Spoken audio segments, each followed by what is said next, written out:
fishing guide, and shoot in their archery range. Bluff City Outdoors is open 7 days a week, 1 mile east of Fast Eddie's at 2813 East Broadway in Alton. Follow them on Facebook and at bluffcityoutdoors.com. If you find yourself feeling out of place in the world, it's comforting to know conservative values haven't been abandoned everywhere. The far left wants to destroy conservative values in America. This is News Talk STL. Welcome home. Are you a proud American? Then join us for the Lincoln Trump Dinner, March 20th at Old Hickory Golf Club in St. Peters, hosted by the St. Charles County Republican Central Committee. The evening features a VIP reception, dinner and program with live music by the Comparato Trio. Register online at stcharlesgop.com. Don't miss this celebration of America's 250th year, the Lincoln Trump Dinner. See you March 20th. Think you're just getting older? Stiff in the morning, low energy, aches that weren't there 5 years ago? Maybe. Or maybe it's your mattress. At Snooze Mattress and Wellness, we're locally owned and family owned, and we use advanced sleep technology to measure your pressure points and match you to the right mattress for your body. No fake sales, no guessing, no pressure. Just honest guidance and better sleep. Snooze Mattress and Wellness in Chesterfield. Sleep restored, life renewed. Kathy Connor from Connor Roofing is here. Kathy, how you doing? Good. Hi, Vic. You know, when you need a roof, I don't want to call a stranger. I want to call you. Yeah, thanks. At Connor Roofing, we're more than just a roofing company. How long you been doing it? Since 1993. And year after year, storm after storm, you guys are always there. Because this is our home, too, Vic. Our kids go to school with your kids. We cheer for the same teams. Go Blues! So support your neighbors. Call Connor Roofing at 314-375-7475 or CONNER roofing.com. Thanks, Vic. Tim Jones and Chris Arps in the afternoon. The 9 most terrifying words in the English language are, I'm from the government and I'm here to help. The more you remove voting from Election Day, the more opportunity you're offering for people to commit fraud. Are you not entertained? Are you not entertained? I think the Democrats are so short-sighted in this tactic they have now to just cheat at any cost to win elections. You're a lying dog-faced pony soldier. You said you were, but now you got to be honest. I'm going to be honest with you. What are we doing wrong here? As a former leader in the House, I think you can put your finger on it. It's called leadership. We don't have it. Tim Jones and Chris Arps.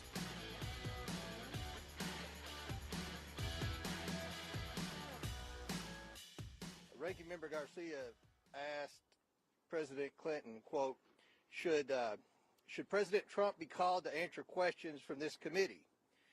And President Clinton said, that's for you to decide. And the president went on to say that the president, Trump, has never said anything to me to make me think he was involved, and he meant with Epstein. So I know there's a lot of curiosity about President Trump. I thought that was an interesting thing that President Clinton said. So I guess it all depends on what the definition of is, right? Welcome to the Tim Jones and Chris Arps Show.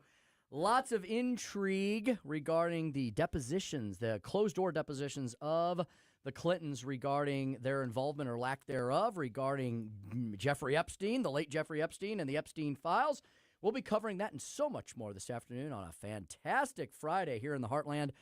Last show for February 2026, Chris Arps. Can you believe it? Absolutely amazing. You know, we expect February to go pretty quickly because it is the shortest month of the year. But, boy, it's hard to believe it's the 27th of February already. Some lovely weather here to kick off the weekend, and then we'll have a return back to late winter. Up and down type of year as we head into March. Looks like March coming in like a lion here in the Central Time Zone. Thanks for joining us. This is 101.9, 94.1 News Talk STL. We got a jam-packed Friday show for all y'all. We're going to kick it off with Dr. Bob Onder. Lots happening up in Congress on Capitol Hill this week. Of course, the State of the Union and lots of other activity. We'll break all that down and more with the good congressman, including the special guest that he had, Chris, at the State of the Union, as all eyes are on this issue of transgender ideology and whether or not the left is going to keep tripling down on that or whether they're going to let that losing issue go. Tim, that is a great segue for Chris's Corner at 4:45 because I will talk about transgenderism, specifically California, and the title is California Bucks the World, and I'll have more on that at 4:45. Chris's Corner.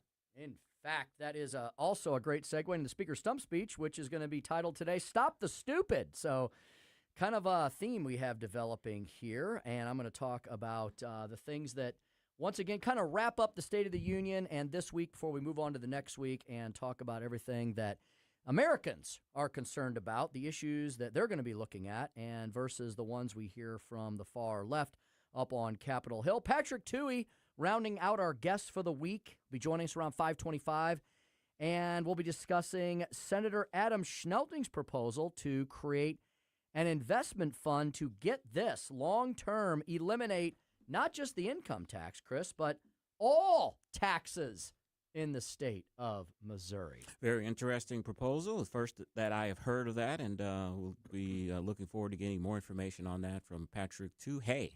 And we'll discuss the ongoing debate about data centers. My understanding is last night in the city of Festus, they approved an ordinance which will allow them to move forward on a data center facility.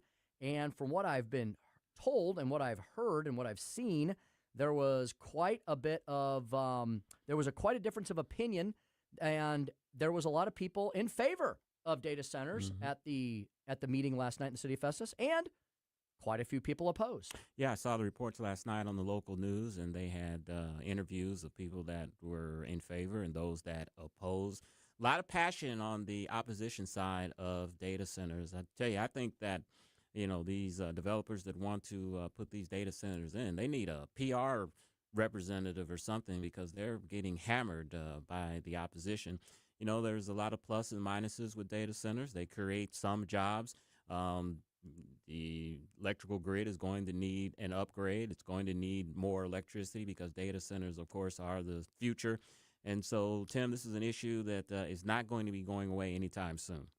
Because the more you use those supercomputers in your pocket, the more that you incorporate ChatGPT into your daily life and other aspects of AI, the more data storage you're going to need to use. A little news flash here, there's really no such thing as the ephemeral cloud, right? The cloud is actually data centers, and that's where the data gets stored. In addition, a state senator by the name of Jason Bean, he's from Southeast Missouri, he filed a bill yesterday on the last day of filing to say that, hey, if these data centers are built, they should be required to pay property taxes on the front end. There should be no exemption for them to get started on that, because many believe that data centers, given how much they produce, could dramatically lower the property tax burden. So that's maybe a positive that the opponents need to know about as well. Yeah, and speaking of AI, there is a big controversy between the Pentagon and a company called Anthropic, which the Pentagon uses a lot of their material, a lot of their AI software. AI, or Anthropic, is saying that the Pentagon cannot use their software for some of the things that they want to use it for. Their biggest concern is AI being used for autonomous military strikes, where you don't have a human being that's conducting these strikes. Computers are, and they seem to have a real issue with that. The Pentagon gave them a deadline. I think it's 5 o'clock tonight to relent to the Pentagon, or they were going to use a extraordinary measure where they basically tell them, you have to let us use your technology because of national security concerns. So be interesting to see how that standoff ends, and just shows more and more the prevalence of AI in every aspect of our lives.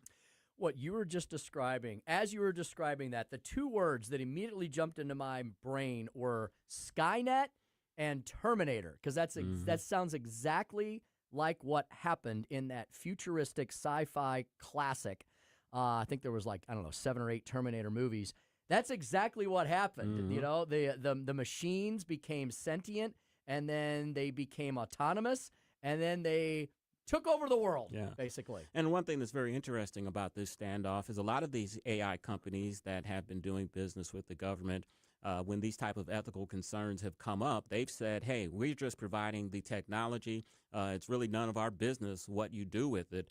But Anthropic is taking a stand and saying that we want some safeguards to make sure that AI is not being used for autonomous weapons where, as you said, Skynet in the future, weapons being used against people, killing people, and there's no human involvement with it. So I think it's a legitimate issue. I don't think Anthropic is going to win this standoff against the Pentagon, but I'm sure we'll see more and more stories like this in the future. Well, and listen to this. This happened back in December, and the story just broke this week. I don't know how they kept it under wraps for so long, but just so folks know that we're not like lighting our hair on fire unnecessarily, a story came out this week that an internal Amazon Web Services, which a lot of companies use, AWS, Amazon Web Services, an AI coding assistant by the name of Hero reportedly caused a 13-hour service disruption by, get this, deciding to delete and then recreate an entire production environment. So the AI bot on its own deleted the entire coding system of Amazon Web Services because it found a problem with it, shut it down, and then rebuilt it.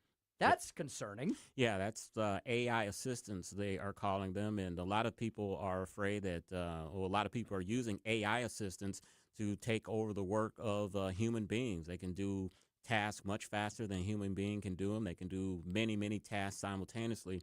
So that is the wave right now, AI assistants. And this story that you just told, Tim, kind of tells the danger of giving them autonomy, giving them a lot of tasks to do. They may take it on their own to do what they feel is necessary. What did Elon Musk say? We better have a kill switch. Yeah. We better always have a kill switch. Speaking of AI and horror movies, we're going to talk about another horror movie franchise that is now apparently in its 7th rendition. I lost track. I had no idea. Scream 7 will be the subject of Joey V's movie review this afternoon. It's fascinating, the real-life stories that follow the fake story. So the real-life story now is that in Scream 6, the main actress tweeted and posted about pro-Palestine stuff and got fired.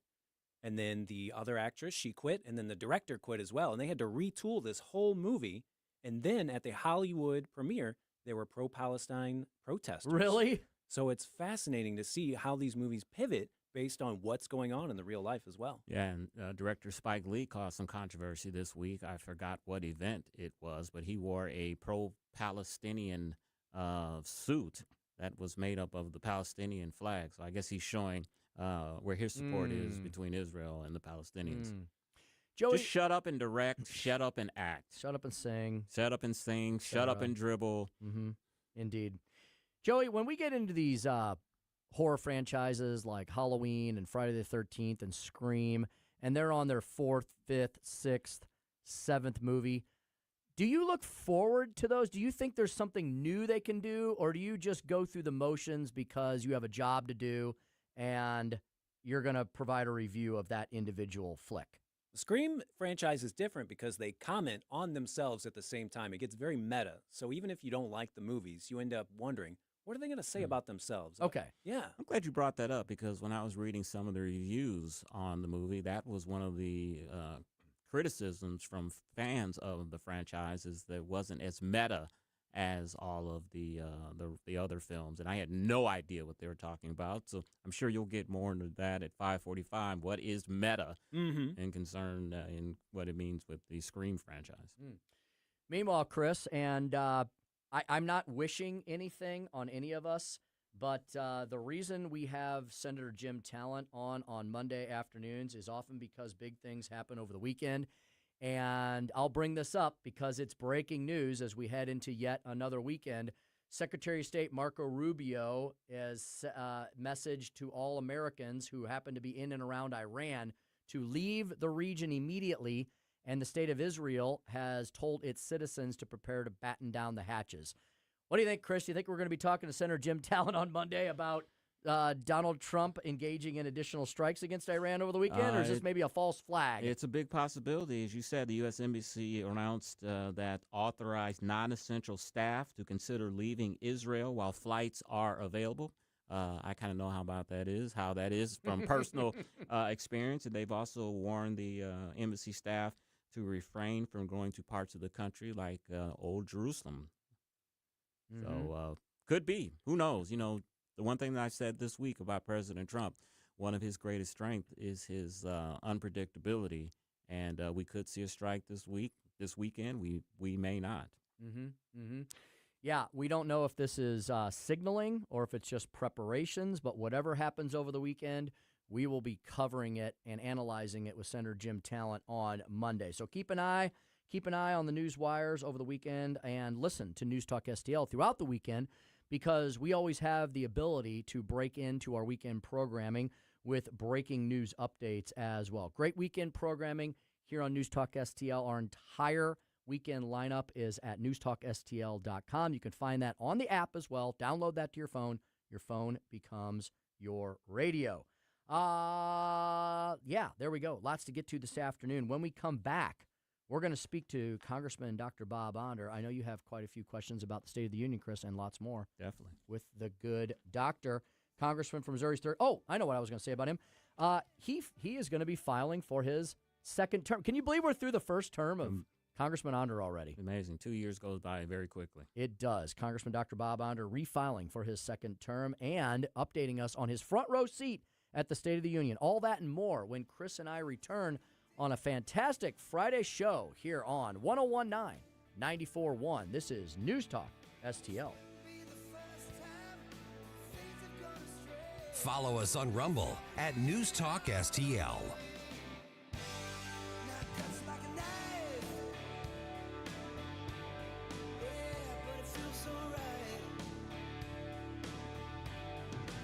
From the Michaels Flooring Outlet Weather Center. I'm meteorologist Leah Hill with your first alert forecast. Well, wasn't today gorgeous with the sunny skies and temperatures in the mid-70s? A very comfortable evening and until 10 o'clock. We'll still have temperatures in the 60s.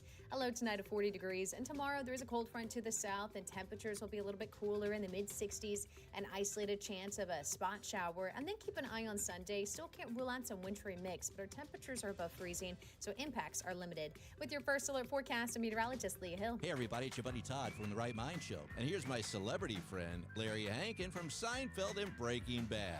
I never wanted to end up, talking on the phone to Todd. The Right Mind Show, Saturday afternoons at 5 on News Talk STL. Top-rated chiropractic care and more can be found at Comprehensive Chiropractic and Sports Performance. They're at cchiropractic.com on the internet, cchiropractic.com. When you go to cchiropractic.com, you'll see their phone number right at the top of the page and the office address. They are based in my hometown of Eureka, but they service the entire region. And let me tell you, people do come from far and wide because Comprehensive Chiropractic is just that good. Dr. Pat Fader built Comprehensive Chiropractic several decades ago. I've been a patient for nearly the entire time Comprehensive Chiropractic has been in existence because it works. I am living proof of it. I have recommended Comprehensive to so many of my friends and colleagues and coworkers. My daughters have both gone there. They're athletes. They specialize in sports performance too. Now, that doesn't mean you have to be like a major league level style athlete. It can be for all you weekend warriors as well. It can be for folks who are dealing with chronic pain. Chronic pain is debilitating. And I think a lot of times chronic pain for us comes on slowly and we ignore it. And then when it gets worse, we try to ignore it more and we just live with it. You don't have to live with the pain. I am living proof that Comprehensive Chiropractic can make that pain go away. I have had a lot of nagging injuries over my many decades. I was a runner when I was younger. I walk extensively, play lots of golf, carry my bag. That puts a lot of strain and stress on certain joints and things of that sort. And so if you work out, and you know what, let's say you want to get into shape. They've got personal trainers at Comprehensive Chiropractic. They will work with you on your schedule. It'll be very affordable. They do that at Comprehensive Chiropractic. They have classes where you can get into shape at Comprehensive Chiropractic, Pilates and yoga classes in the studio, and so much more. Tons of great resources. They'll work with you on your nutritional needs as well. Holistic, one-stop shop. That's Comprehensive Chiropractic and Sports Performance. They're at cchiropractic.com. They're at cchiropractic.com. Comprehensive Chiropractic for all your comprehensive health care needs. Simply Health with Dr. Brian Deloney. There are over 20,000 studies on vitamin D, and we still treat it like an afterthought. And cortisol, it's misunderstood. This week, we break down the real science between metabolism, inflammation, and midlife hormone shifts. Don't miss it. Simply Health, Saturdays at noon on News Talk STL. To find out more about Simply Health Integrated Medical, Log on to simplyhealthintegrated.com.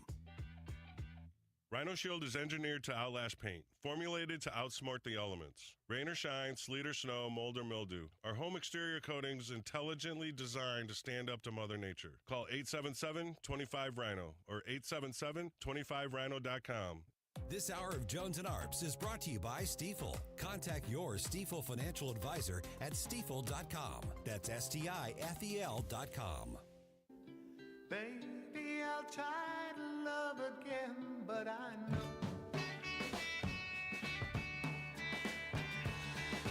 the first cut is the deepest.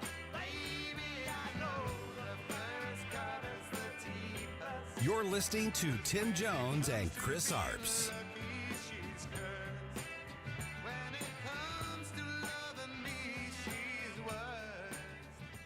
In 2021, Sage was 14 when school officials in Virginia sought to socially transition her to a new gender, treating her as a boy and hiding it from her parents. A left-wing judge refused to return Sage to her parents because they did not immediately state that their daughter was their son. Sage was thrown into an all-boys state home and suffered terribly for a long time. But surely we can all agree no state can be allowed to rip children from their parents' arms and transition them to a new gender against the parents' will. Who would believe that we've been talking about this? We must ban it, and we must ban it immediately. 425 on the Tim Jones and Chris Arps show. Great State of the Union speech there, and our next guest had a ringside seat. Dr. Bob Onder, congressman for Missouri's 3rd District. We're calling Dr. Bob. We're calling Dr. Bob. Dr. Bob. Congressman, welcome into the show. How are you, my friend? Good evening, Chris. Great to be back. Excellent, excellent. Well, you heard that clip from the president calling the Democrats out on their transgender agenda. You had a guest there at the State of the Union, Chloe Cole. You have sponsored the Chloe Cole Act to criminalize these doctors and people that are butchering our children. Tell us about where your bill is and give us your overall thoughts on the State of the Union. I said Monday or Tuesday that this was probably the best one I've ever watched. Well, yes, I think it is certainly one of the best I've watched probably since the Reagan administration. You know, the president spoke of a comeback for the ages, and just think about where we've come in the last 12 months. I mean, we passed the largest tax cut in U.S. history. We saved the average American family $2,300 a year.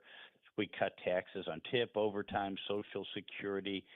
We've seen for the first time in years real job growth. We funded border security. We ended Green New Deal scams. And and really the president has given us unprecedented victories in this fight to protect kids from transgender procedures, the quacks and the groomers who would, put them on dangerous hormones and surgically mutilate them. Yes, I had Chloe Cole there as my special guest. She is an articulate young woman who herself was victimized by the transgender cult, we're committed to passing the Chloe Cole Act so we can permanently protect kids from just these diabolical practices of these transgender doctors and transgender clinics. Dr. Bob, it seems like the media is really gnashing their teeth and rending their garments about this particular State of the Union. They seem to have nothing but critiques and criticism of it. Bob, do you think it's because that it actually was that effective, that the president took a deliberate amount of time, the longest State of the Union speech in history, to really emphasize the difference between the prior administration and his, and that the American people are and he focused heavily on those 80-20 issues, and maybe that's why the Democrats and the national corporate media are so incensed about this particular State of the Union? Yeah, I think that's right. And President Clinton not only called them out on those issues, he gave them the opportunity to redeem themselves. He asked all of us in Congress to stand if we believe that Americans should be first over illegal aliens. And every Republican stood, and not a single Democrat stood. This is a pattern. The Democrats shut down the government for 43 days, and their initial narrative was that they wanted to give Medicaid benefits to illegal aliens. Now they shut the Department of Homeland Security down because they don't want ICE agents and Customs and Border Patrol agents to detain, arrest, to deport illegal aliens who commit crimes in our country. So really, I think the Democrats are very upset because they have been called out, and President Trump has been effective in an unprecedented way in drawing that contrast between the America First vision of himself and of congressional Republicans versus the illegal alien first anti-law enforcement agenda of the Democrats. Speaking with Dr. Bob Onder, Congressman for Missouri's 3rd District. Congressman, I've been waiting all week to ask you this question. So what was the pulse of the room when the president asked that question about who are you for, the American people or illegal immigrants? What was the pulse of the room? What do you think was the reaction of those in the gallery? And did you see some of the Democrats wanting to stand up, but maybe they were looking around to see what their colleagues were doing and didn't stand up, or were they just totally united they weren't going to stand? Yeah, there were some Democrats who, very small, you could count them on one hand, who clapped for certain things that the president said, like honoring various war heroes. But by and large, the Democrats were completely united in just staying stone-faced, silent, sitting down, not standing for anything the president said. And of course, there were other Democrats who boycotted the State of the Union address entirely, and then Ilhan Omar, blurting out things throughout the speech. So yeah, I mean, it really is sad that we are no longer united in the love of our country. The idea that Americans come first, Democrats really believe illegal aliens should be first, and those who push bizarre ideologies on our kids are first. Speaking to Congressman Dr. Bob Onder from Missouri's 3rd Congressional District. Bob, we've spoken with you in the past about a very important piece of legislation that you are handling in the House and Senator Ted Cruz is handling in the Senate. It's called the Rotor Act. That's an acronym. It is meant to address situations like the horrific crash that we had at DCA last year, which took the lives of so many people, including several in our military, many from an ice skating group from here in the Midwest. It was just a horrific incident. And so you and Senator Cruz have been working on a solution to that. We understand it's hit some snags and maybe a roadblock, but nothing's ever really completely dead in D.C. until it's dead and buried, right? So maybe you can explain to us where we are, where we might go on this. Yeah, so Tim, the Rotor Act is a piece of aviation safety legislation, and its main provision is something that the NTSB, National Transportation Safety Board, since 2008 has recommended 18 times. And it's that aircraft that they're flying in busy airspace. We're not talking about crop dusters in rural Arkansas. We're talking busy airspace, like you and I have flown in and out of in the St. Louis area, that they be equipped with a piece of safety technology called ADS-B that allows pilots to be seen and see other aircraft as they operate in that airspace. And the reason we need this is there has been at least one near miss per month at Reagan National Airport for the last 15 years. And of course, other airports have had near misses. So the Rotor Act was to implement that technology. It's inexpensive. It's easy. The plane you and I used to fly in was equipped with that technology. It was not expensive.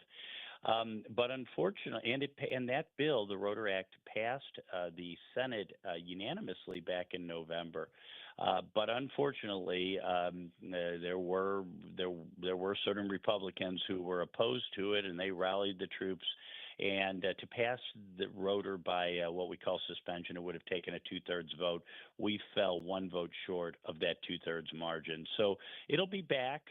There will be some aviation safety legislation in committee next week, in the Transportation Committee next week. It's inadequate. It needs to be amended to add this ADSB provision. And I'm sure over on the Senate side, Senator Cruz is absolutely committed to getting it passed as well. Congressman, a couple of surprising developments regarding your bill. Your fellow Missouri Congressman Sam Graves, who's the chairman of the Transportation Department, he has come out in opposition of the bill.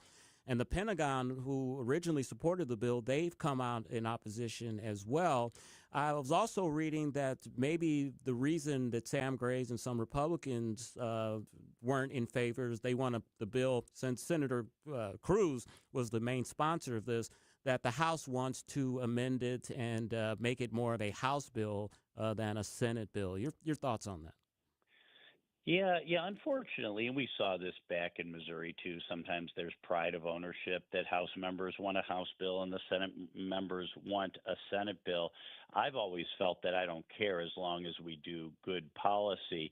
But it does seem, for reasons that I do not completely understand, that Congressman Graves really opposes any kind of ADSB provisions, certainly not enacting that requirement right away. I've heard committee staff say that, well, this will be bad for general aviation, in other words, private pilots. But the ADSB receiver that sat on the dashboard of my plane, I don't own the plane any longer, but it cost $400, and that's about what most pilots pay for a routine oil change. So American Airlines voluntarily adopted ADSB for its airplanes at a cost of $50,000 per airplane. A 737 MAX costs about $100 million. So it's really a trivial cost. I don't know why anyone would oppose it. It seems the military, they want their pilots to be able to fly on routine training missions like the one that killed 67 people in DCA. They want to fly those missions blind without ADSB equipment. I don't understand that, because initially the Department of War supported the legislation, and then at the 11th hour they changed their position. We've got to do this. Again, 17 times the NTSB recommended the provisions of the Rotor Act. Then there was the DCA crash, Reagan National crash, that killed 67 people. NTSB recommended this safety provision one more time, 18 times now. I don't understand why there's any opposition to this bill at all. And just to note, Congressman Graves is a fellow private aviator just like yourself. He is. And where he flies in Northwest Missouri, I don't, think his family farm and their airstrip would even be required to equip their airplanes with this equipment, unless, but if he wants to, fly into Kansas City International or Lambert, St. Louis, then he would. So I really don't understand the opposition.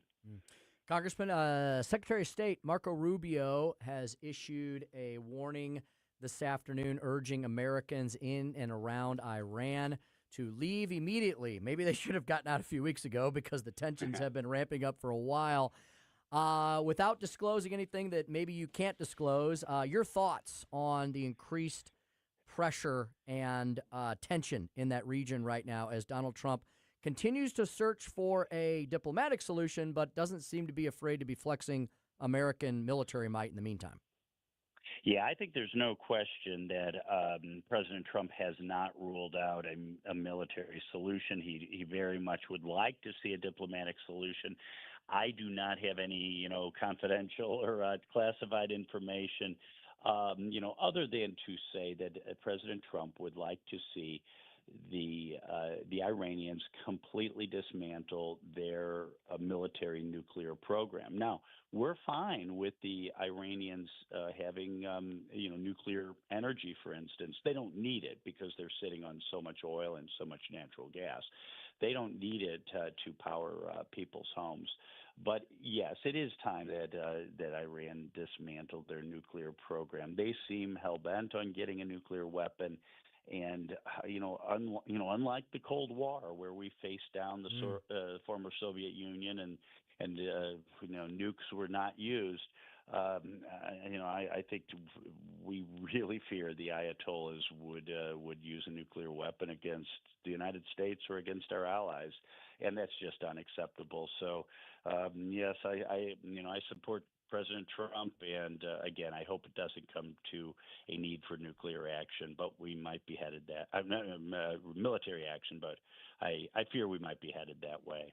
Congressman, the last 2 days, of course, Bill and Hillary Clinton were deposed in their hometown of Chappaqua, New York. Bill Clinton today kind of exonerated the president, saying that he didn't have any knowledge of the President Trump being involved with Jeffrey Epstein in any way.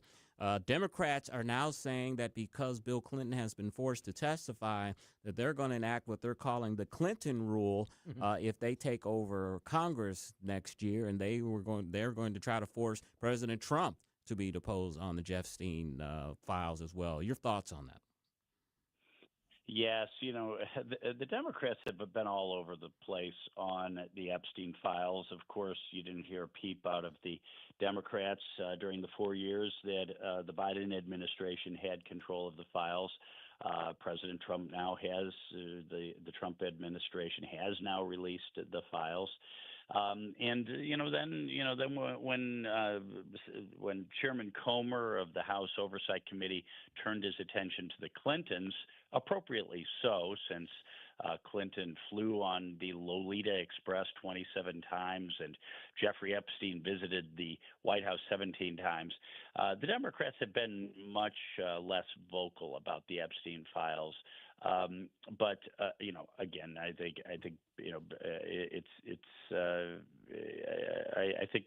the Epsteins were very good. Epstein was very close to the Clintons. Epstein was one of the first donors to the Clinton Foundation after Bill Clinton left office. I think it was appropriate for James Comer and the the Oversight Committee to subpoena the Clintons. Congressman, before we let you go, what's up for Congress next over the next few weeks and months? What will be some of the top priorities that you all will be working on, or that you hope that you're working on? Well, of course, we are still waiting for Senate Democrats to reopen the Department of Homeland Security. 270,000 DHS employees, most are deemed essential, are going without pay right now. So it's only a matter of time before TSA or Coast Guard or FEMA, the emergency management, start having problems with their operations. So that, of course, is right now in the Senate's hands. The House passed funding for DHS quite some time ago. But also in the Senate's hands is the Save America Act. We have to institute election integrity measures so that our votes are safeguarded. The right to vote is one of the most sacred rights in a constitutional republic, and if an illegal alien is allowed to vote illegally, they are stealing your vote. So I would say those are the two most important things coming up. And that's Congressman Dr. Bob Onder. He, of course, is the congressman for Missouri's 3rd District. His House address is onder.house.gov, and on X, Bob Onder, M.O. Congressman, thank you as always for giving us an enlightening discussion on the workings of Congress. Have a great weekend, and we'll speak with you next Friday. Thanks a lot. Have a great weekend. 4:43 on Tim Jones and Chris Arps show. Chris's Corner. California bucks the world. And big news in entertainment, CNN may be taking a rightward bent. Oh. I'll have more information on those stories on the Tim Jones and Chris Arps show on 101.9, 94.1 News Talk, STL. That's how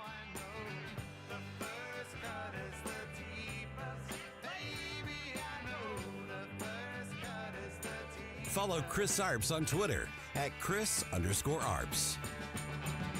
I still want you by my side, just to help me dry the tears that I've cried. From the Michaels Flooring Outlet Weather Center. I'm meteorologist Leah Hill with your first alert forecast. Well, wasn't today gorgeous with the sunny skies and temperatures in the mid-70s? A very comfortable evening, and until 10 o'clock, we'll still have temperatures in the 60s. A low tonight of 40 degrees, and tomorrow there is a cold front to the south, and temperatures will be a little bit cooler in the mid-60s. An isolated chance of a spot shower, and then keep an eye on Sunday. Still can't rule out some wintry mix, but our temperatures are above freezing, so impacts are limited. With your first alert forecast, I'm meteorologist Leah Hill. On the next, Larry Connors, USA. Today's story behind the story. The vice president convicted of bribery and kickback charges. Larry Connors, USA. Now, weeknights 6 until 8 on News Talk STL. Ever feel like just a number in a waiting room? Hi, I'm Shannon Tribune, Director of Operations with Body of Health Direct Primary Care. Navigating the medical system can be a maze of stress. I'm your personal guide at Body of Health. I handle the messy parts of medical care, the logistics and complex coordination both in and outside our walls, so you and Dr. Tobler, that's my dad, can focus on what matters most, your health. At Body of Health, you're not just a patient, you're part of the family, because that's healthcare the way it ought to be. To learn more, schedule a discovery call at bodyofhealth.com. This hour of Jones and Arps is brought to you by Stiefel. Contact your Stiefel financial advisor at Stiefel.com. That's STIFEL.com.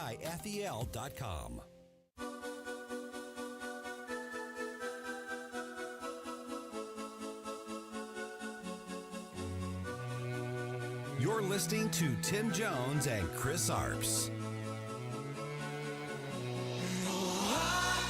I just died on your arms tonight. It must have been something you said. Transgender drivers in Kansas will have their licenses invalidated under a new law that went into effect Thursday. The new rule, passed by the state legislature's Republican supermajority, overriding a veto from the state's Democratic governor, requires the gender identification listed on licenses to be the same as the sex drivers were assigned at birth.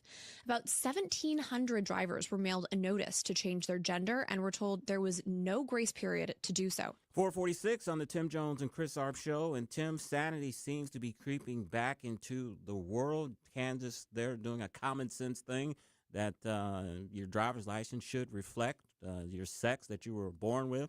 Good news there. Chris's Corner, California bucks the world. We'll have more on that, on transgenderism. But before we get to that, Tim, Netflix has walked away from its deal to buy Warner Brothers Discovery. The $111 billion got a little rich for them. So that opens the door for David Ellison, who owns Paramount and CBS, to take over the movie studio. Wow. Who would have ever thought that in a few short years, X would be conservative. CBS now will is leaning more conservative now that they have David Ellison owning it. And if he takes over Warner Brothers Discovery, he'll have control of CNN. CNN could be middle of the road or right leaning. Did you ever think you'd live to see that? Say it isn't so. I mean, that's a world I might be interested in living in and actually watching CNN. I do watch, like you, I watch a lot of the Sunday talk shows. And if you get into a habit of doing that, I'm not encouraging people to develop this habit. We do it because it's part of what we do here every day. You and I just don't sit home on the weekends, because we've talked about this all the time. We don't just sit home and just watch Fox News 24/7. We watch a lot of other networks. And on Sundays, if you watch a lot of the Sunday shows back to back, if you flip back and forth between CBS, NBC, CNN, the Fox News program, and some of the others, the biases these days are more obvious. And if you don't see the obvious bias, you're just not being honest with yourself. And Chris, this outgrowth of this woke ideology, it was a long historical linear thread that started with, remember, political correctness back in the day? And the uber elites, the coastal elites in our country, they decided that everybody needed to subscribe to this. And they began bending everything to the left, courtesy of big everything, big corporations, big tech, big streaming services. And Chris, the consumers, American people, not just you and me, the American consumer pushed back hard on this, and companies started losing money. And if you go to the Drudge Report, in red headlines, it says, panic at CNN, quote unquote, we're all doomed. We're all doomed. We're all doomed. You know, remember. Sounds a little dramatic. I talked about this last week that Anderson Cooper has decided to leave CBS News. He will no longer be on 60 Minutes. I think he saw the handwriting in the wall and doesn't want to be involved with a right-leaning CBS. I wonder if he's going to be leaving CNN now that David Ellison is purchasing the network. So when people dare to be slightly more, quote, fair and balanced, that's a cause to project doom. I think that's a strange comment, indeed. I agree. All right, Joey, California bucks the world. Chris.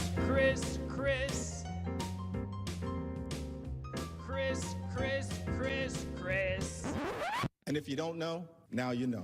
And now, Chris's Corner. Something important is happening around the world on the issue of transgender medical treatments for minors, and California just decided to go the opposite direction.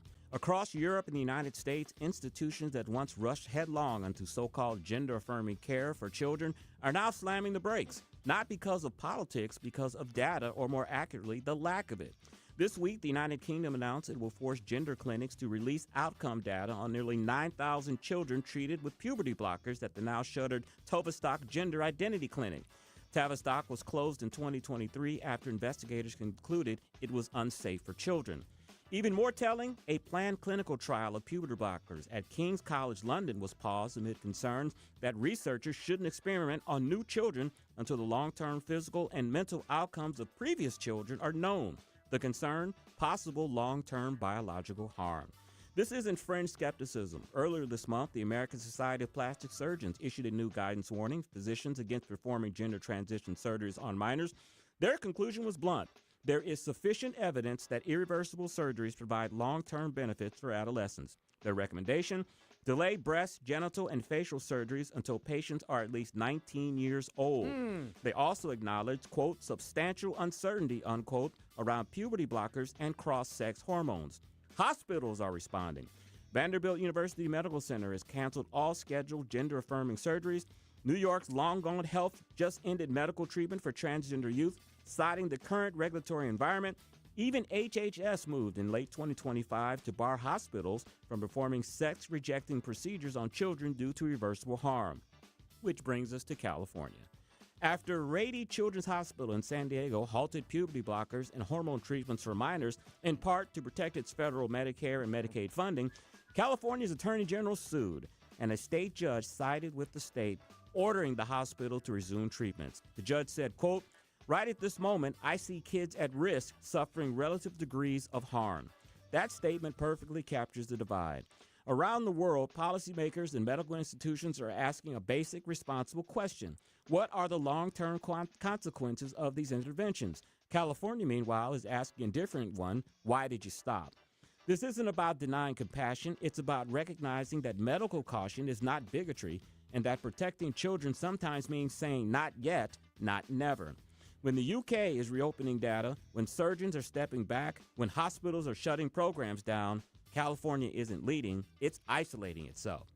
And history has not been kind to institutions that ignored evidence in favor of ideology, especially when children were the ones on the operating table. And that is Chris's Corner. Sanity is coming back. Maybe transgenderism was just a phase. Well, I sure hope so. Hopefully the end of an era. And you know who agrees with you? Google AI. Listen to this. In follow-up to every single thing you just said, even woke Google says several European nations, the UK, Sweden, Finland, Norway, Denmark, are shifting away from the gender-affirming model for minors. And get this, Chris, prioritizing psychological support over immediate medical intervention. Exactly what you just said in Chris's Corner. And, you know, for all the liberals out there who suffer from an extreme case of TDS, this is not Donald Trump forcing all these random European nations to do this. No, I think it's because the data and the science is showing them that maybe lopping off body parts from young children was not the way to go, because we see now that later in life, when they do this irreparable damage and harm to them, the thing that these lefties were trying to say, oh, if we give them gender-affirming care, then we will prevent them from suffering from mental distress. You're causing them more mental distress by doing irreparable. Look, maybe there's a portion of society that wants to transition to the other gender. It's a small, minute number.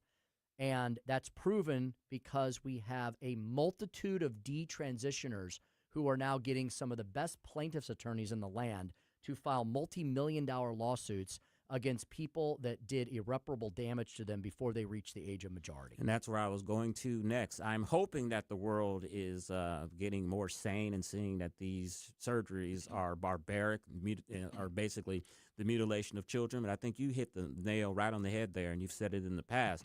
I think when these institutions start losing multi-billion-dollar lawsuits and you see the money involved, we've always said that follow the money when it comes to politics and when it comes to this issue. I cited a study that showed by 2030 this will be something like a $10 billion industry. But when people have under threat of being sued, I think that changes a lot of their ideology as well, even though they may still believe in this. Yeah, and that cost curve projection may reverse itself, right? So they're looking out and they're projecting, oh, look at this. This is so wonderful. We just keep attacking young children and taking off their body parts, and we'll make $10 billion over the next few years. But then, Chris, when you start factoring in the plaintiff's verdicts and you go, ooh, but that $10 billion may cost us $8 billion in judicial settlements and verdicts, maybe we should figure out something else to do in the medical industrial hospital complex. Exactly. Whatever their reasons are, I'm glad that this barbaric practice is stopping. The mutilation of children is absolutely something from the Hitler era, the experimentation. We've seen studies that show that a lot of these transgender children, they think that this is the thing that's going to cure them. This is the thing that's going to make them happy. And there are studies that have showed that once they do go through gender affirming care or transgender surgeries, that they end up regretting it later. And one of those people, of course, was Chloe Cole, who we mentioned during the Bob Onder interview. The congressman has a law that he's trying to get passed to stop this barbaric act, and it is barbaric. And unfortunately, as you pointed out, the biggest exception to this, despite everything we just said, appears to be crazy, nutty California. Yeah. That they have to buck the trend on this when the rest of the world, not red states in America, but the European Union, right? The Euro socialists are moving away from this as well. And it's kind of a great segue in the Speaker Stump Speech because I'm going to focus in on some economic stuff in California. Stop the stupid. And it's just amazing that this judge is basically saying that stopping the puberty blockers, stopping these children having their body parts lopped off is more harmful than giving them these drugs and damaging them psychologically. That's liberal logic, I think you could say, in a nutshell. Anybody ever heard of counseling? Maybe a little counseling, maybe a little talking through this before we start having irreparable surgical interventions. As the speaker said, the stump speech will be on California, more nuttiness out there, and then we'll have our weekly visit with Patrick Tuohey, senior fellow at the Show Me Institute. We'll discuss State Senator Adam Schnelting's bill to create an investment fund to eliminate state taxes. Very interesting idea. You're listening to the Tim Jones and Chris Arps Show on 101.9, 94.1 News Talk STL, number one for live and local conservative talk.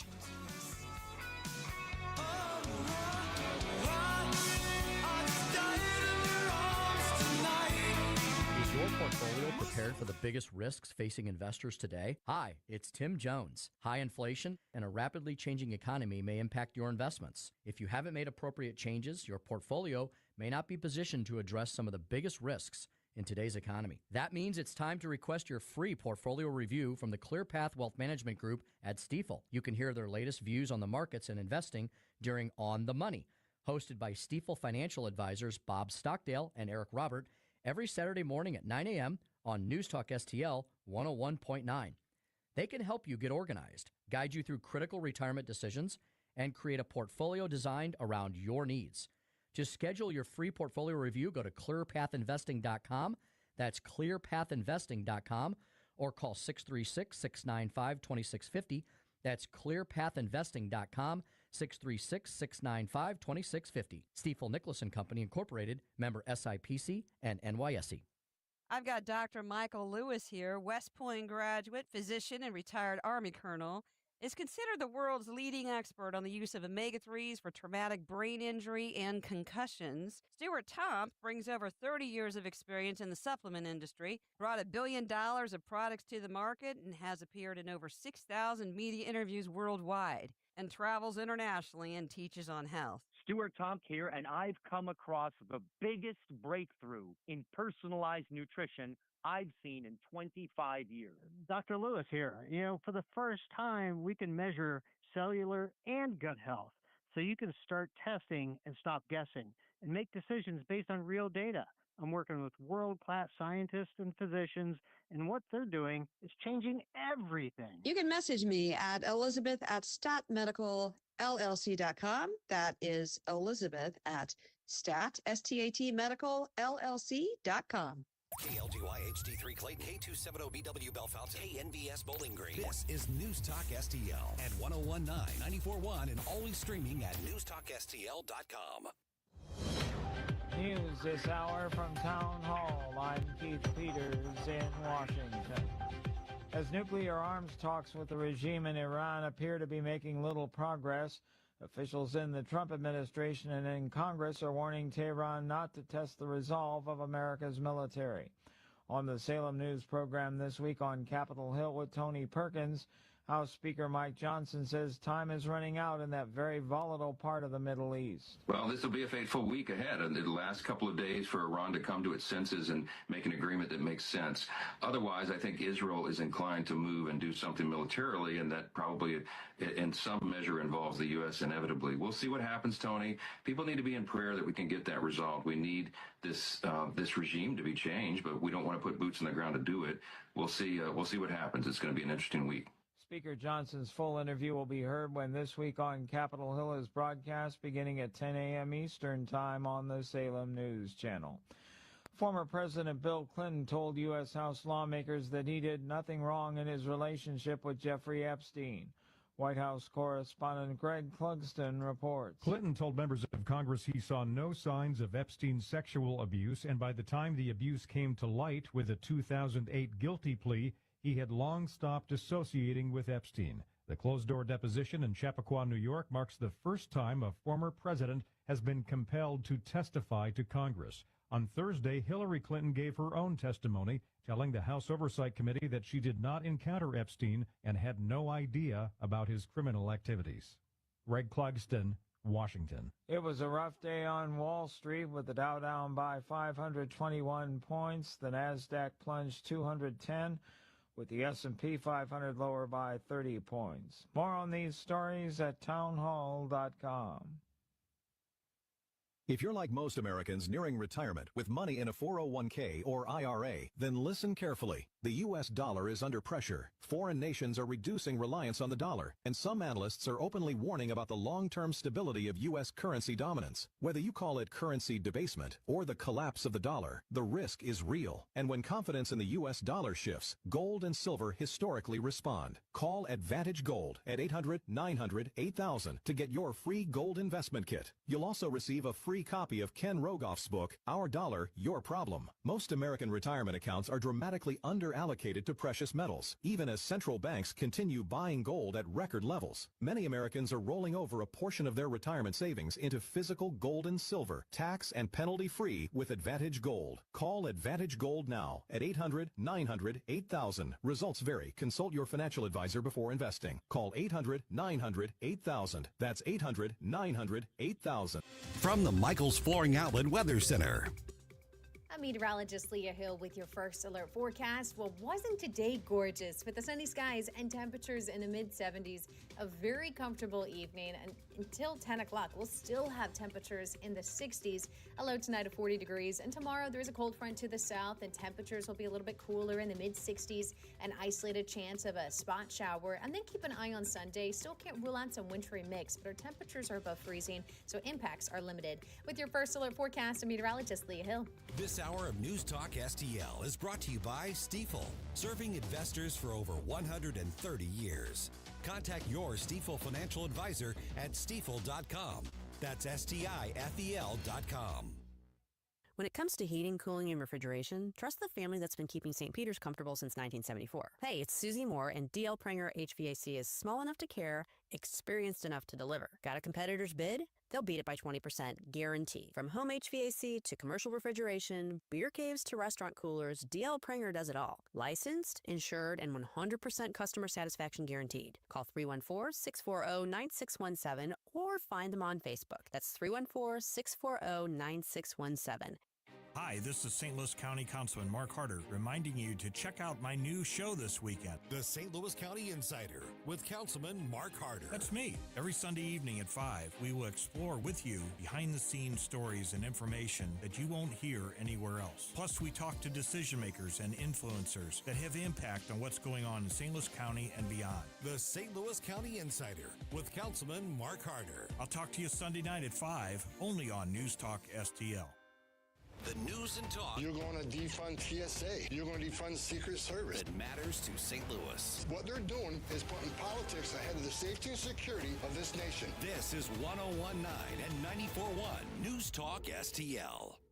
Tim Jones and Chris Arps in the afternoon. The 9 most terrifying words in the English language are, I'm from the government and I'm here to help. The more you remove voting from Election Day, the more opportunity you're offering for people to commit fraud. Are you not entertained? Are you not entertained? I think the Democrats are so short-sighted in this tactic they have now to just cheat at any cost to win elections. You're a lying dog-faced pony soldier. You said you were, but now you got to be honest. I'm going to be honest with you. What are we doing wrong here? As a former leader in the House, I think you can put your finger on it. It's called leadership. We don't have it. Tim Jones and Chris Arps.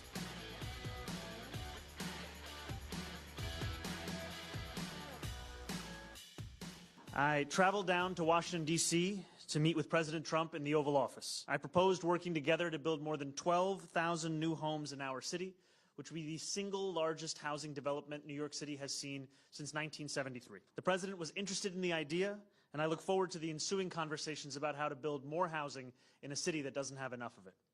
We also discussed the immigration cases I know are front of mind for so many New Yorkers.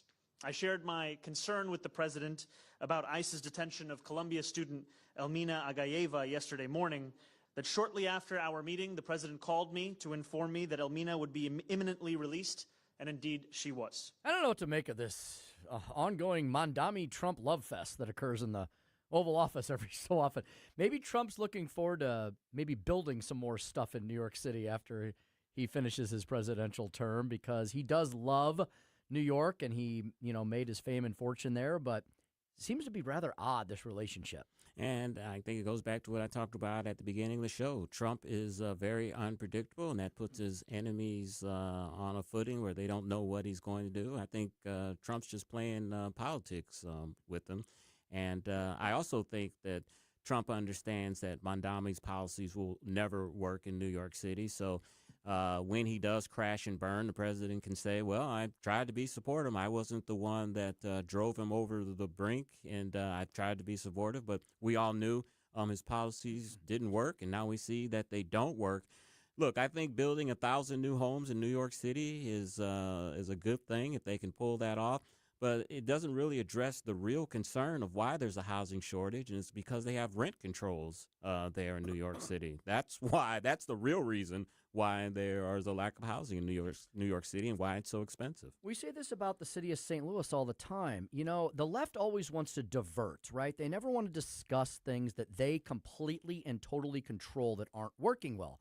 The city of St. Louis has not had a Republican mayor, in 80 years, something like that.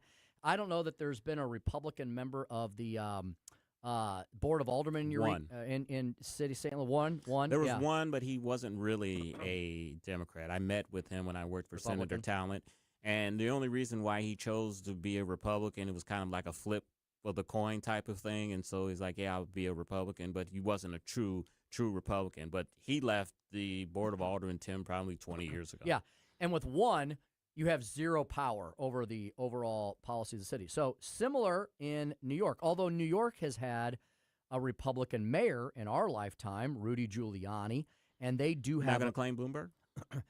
No, no. I've spoken with some of my friends in New York about that, and I didn't know the backstory on Bloomberg because I thought maybe he was a Republican. They're like, Tim. He was never a Republican. He pretended to be one so he could get elected and have it run its course. And by the end of his third term, he was back to being a Democrat again, which is what he originally was. So they've had very few Republican city council people. They've got one or two maybe, but they're completely outvoted. So areas like New York City, areas like the city of St. Louis, the city of Chicago, they have been run and ruined by Democrats, and not just old-fashioned Democrats, by leftist progressive Democrats for decades. And yet they want to blame everybody else for their failure. They want to blame President Trump, or maybe back in the day they blamed Ronald Reagan, or they want to blame Republicans, or they want to blame gun laws or whatever. They never, Chris, want to take any accountability for themselves running these interurban areas. And they all just go back to their main fallback is we're not spending enough money. That was Tashara Jones' mantra. She said that the reason why North St. Louis was in such bad shape as it was because money wasn't spent there. Investment wasn't being spent there. And I mean, I'd like to see North City revitalized, but what investor is going to risk his money putting it into an area where the schools are terrible, where the crime is out of control? I mean, you might as well just take your dollar bills and just burn them or light a cigar with them. Yeah, and even and maybe the city of St. Louis has hit rock bottom and is starting to bounce back, because we do know that there were some Democrats that obviously were too much for the city, right? Like, no longer is Kim Gardner the prosecuting attorney. It's now Gabe Gore.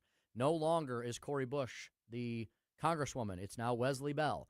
No longer is Tashara Jones the mayor. It's now Kara Spencer. And all three of those new elected officials, have you noticed how they're a lot less in the news? They're a lot less dramatic. They seem like they're trying to, keep their leftist base appeased and not too worked up, but they seem to be working with business interests more. And speaking of the city of St. Louis, you remember Alfred Montgomery, the deposed sheriff who was jailed? Is there news? Yes, he is asking for a retrial, Tim. Now, his attorney has admitted that some of the things that he did were illegal and shouldn't have been done, but his attorney said that wasn't enough to drive him from office, that maybe they should have just taken some of his power away, but he still should have remained in office.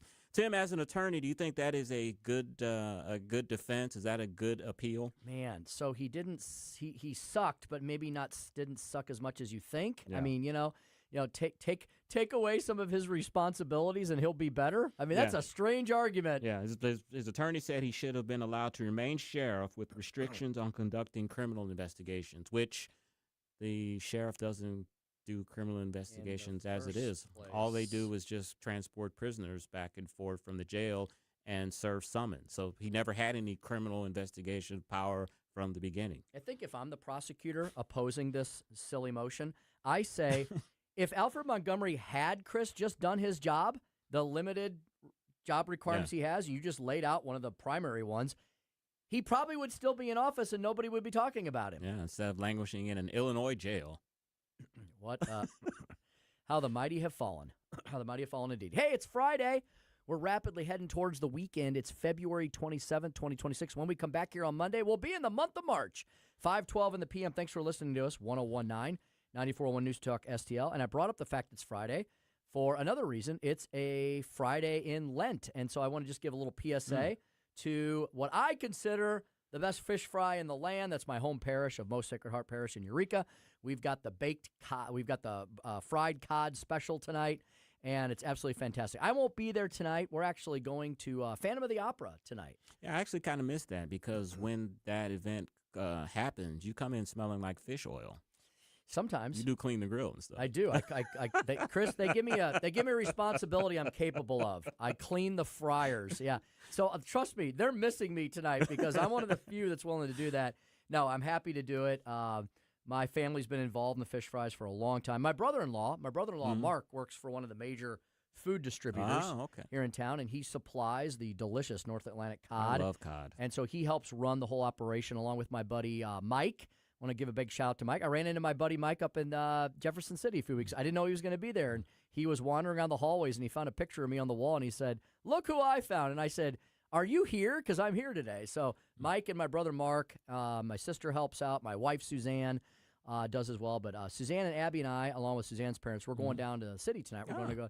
Speaking of the city, we're going to Phantom of the Opera tonight at the Fabulous Fox. Well, let's sell a little cod here. What's a cod dinner going to set me back at the church? I think it's $15 all in, something like that. I'll have to look it up. My mom will text me here and correct me because I'm sure I'm wrong. But Chris, for that, whatever that price is, it's very reasonable. You get at least 2. Sometimes they throw 3 large pieces of lightly fried cod. You're making me my mouth water because I'm hungry right now. I'm watering too. Yeah. We get green beans with that. You get coleslaw with that. You get dessert with that. You get soft drinks with that. I feel like I'm missing something. Maybe mac and cheese. I think with that. That's more than $15. And I mentioned dessert. And if you go into, so you got takeout. You got takeout. You can sit in the big dining room, or you can sit in the special dining room, and there you can buy a beverage, an adult beverage or two as well, a little wine, a little beer, because that's what we Catholics do. And every Friday in Lent, except Good Friday. And I'll give a shout-out to everybody who's frying fish tonight, because many, many, many of the parishes and organizations in the region do that. I think there's actually a website. If you just type in, like, St. Louis, Missouri fish fries, there's a website that comes up that tells you where they all are and the pricing and all that stuff. Now, I would say, Tim, bring me a plate on Monday. I'll give you $15. But unfortunately, fish doesn't microwave the next day very well. It doesn't. You know, you got to eat fish that day. I think they serve till 7. So if over the next few weeks, if you and Becky want to hightail it out to Eureka right after the show, I'll make sure they take really good care of you, and you will love it. Can I get 3 pieces of fish? I'll get you 3. Right, you know what? I'm even sneak you. I'll sneak you an extra. Put it in my pocket. There you go. Joey, you into fish fries at all, or is that not up your alley with the avocados? I don't make it a habit. It's a special treat, though, when it does come around. My favorite thing is when we go with my girl's dad to Lake of the Ozarks, and he catches it right there out in the backyard off the dock, and then fries it up that night. That's as good as you can get. Joe, you're a healthy eating type of guy. I would think you'd be all over fish. Well, we do eat salmon a lot. My girl is really good at making me buy salmon from Aldi with the stuffing already in the middle. And she throws that in the iron, the cast iron skillet, and it's ready in about 20 minutes. Is salmon fishy? Because I'm not. That's why I like cod, because it's not a fishy fish. Is salmon fishy? What a weird question. Not as much as you'd think, I guess. Especially when it says the stuffing already in there. You don't have to make another pot of anything. You got your side right there in the middle. Tim, you like fishy fish, or you like cod, light fish? I will eat fishy fish. Yeah. I'm a weirdo. I like oysters and clams, and I like I'll eat all that stuff. Okay. There's certain things I won't eat though. Like I'm weird. There's certain. Okay, I just told you I eat oysters, but there's other things I don't like the texture of, which is bizarre. Like I do not like peaches. Oh, really? I cannot eat peaches. Like the whole gooey. Yeah. Very sweet, though. Yeah, I know. I like peach flavor. Yeah. And I will eat apples and bananas and berries. I love berries. I love any kind of berry. But man, peaches. I can't do peaches and plums. Something about them. So what about you? How can you eat plums and you say it's kind of gooey, but then you have like oysters sliding down your throat? I know. I'm weird. I'm weird. Is there like something that you absolutely like? If somebody gave you $100, you're just not going to eat it. You'd have to give me more than that, because Becky can tell you I'm a very, very, very, very picky eater. So I don't eat a lot of fish. I'm not a big noodle guy. I don't really like noodles too much. Italian, Chinese. So I'm meat and potatoes guy. Hey, I found it. I was looking for it. $16. Okay. $16 for drive-through or in the big gym. The gym, they set the gym up. If you go down to Father Dowling Hall, buffet style, all you can eat for $22. Where are you gonna do that for $22 these days? Can't go to Golden Corral for that. You sure can indeed. All right, we were having a lot of fun there. I just realized it's 5:18 in the PM. Got to get to the Speaker Stump Speech, which today is kind of a segue off of of Chris's Corner regarding the craziness in California. Well, they don't treat kids right out there, and they don't know how to do economics either. Stop the stupid. California dreamin' no more. Listen to me, listen to me. I'm very consistent. I'm a very stable genius. It's time for the Speaker's Stump Speech, sponsored by Hanson's Tree Service at hansonstree.com. You know, we hear every once in a while, this company is moving out of California. That company is moving out of California. I don't think we realize, though, how long the actual list is. I didn't know because, you know, we don't get the, you don't hear, there's not a story like 50 companies moved out of California today. But let me tell you, about 50 companies have moved out of, major companies have moved out of California over the last many years. The economics of this are staggering when you consider these big names that I'm about to read to you, the amount of market cap that they each have, the amount of employees that they have, the amount of juice that they put into the economy. It really shows you how bad California's become. Not the weather, it's fantastic. Not the scenery, it's spectacular. But their policies. And again, for all you left-wing liberals out there, Donald Trump did not make these companies leave. A lot of them left before he was president or in between. A lot of them left when Joe Biden was president. It's the policies, stupid, and you should stop the stupid. California, the land of Ronald Reagan, should be our best state in the union. People should be flooding in there just like they did during the gold rush. They should continue up to the present moment. Why? Number one, California, by its sheer size and magnitude, is like the fourth or fifth largest economy in the world if it were a country. It still is, even though millions of people have left it. Literally millions of people have left California over the last several decades, and major corporations as well. So it's a shame. I'm sad for California, but the fact is, California dreaming no more. Listen to just some of the major companies that have left California, according to Google AI. And I remember some of these as they occurred. It's just amazing when you see this list in totality. Tesla moved out of California, moved its headquarters, moved down to Austin, Texas in 2021. Oracle, Chris mentioned the Ellisons earlier. Oracle moved to Austin, Texas in 2020. Chevron is in the process of relocating to Houston, Texas. They announced that last year. Hewlett-Packard moved to Spring, Texas. Hey, you sensing some commonality here? Charles Schwab moved to Westlake, Texas. In-N-Out Burger, the famous In-N-Out Burger, they moved their corporate facilities and all of their corporate functions to Tennessee in 2025.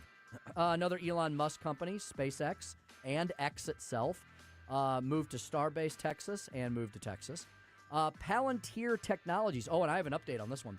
Palantir Technologies, they didn't want to go too far, so they left California. They moved to Denver. Guess what I heard last week, Chris? Palantir is moving out of Colorado now because Colorado's gotten too crazy. Yeah. FICO moved to Bozeman, Montana. So it's not just the weather, right? But Montana's pretty cold most of the year. The CRBE Group, they're a huge, I think, insurance company. They moved to Dallas, Texas. McKesson moved to Texas.